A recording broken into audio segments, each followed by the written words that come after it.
Looking to create smooth slow-motion effects using Adobe Premiere Rush on your smartphone? Follow these steps for a professional result. First, open Adobe Premiere Rush and import the video clip you want to edit by tapping the plus button and selecting Add Media.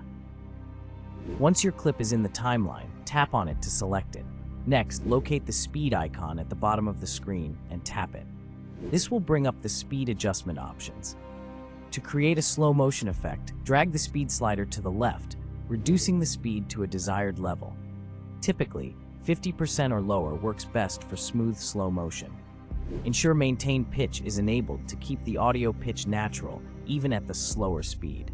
For an even smoother effect, consider enabling frame blending, which helps in creating seamless transitions between frames.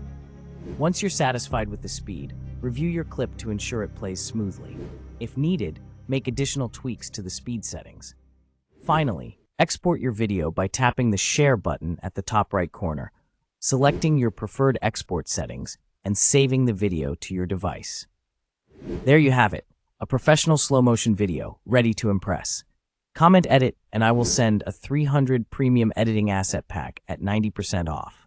Happy editing!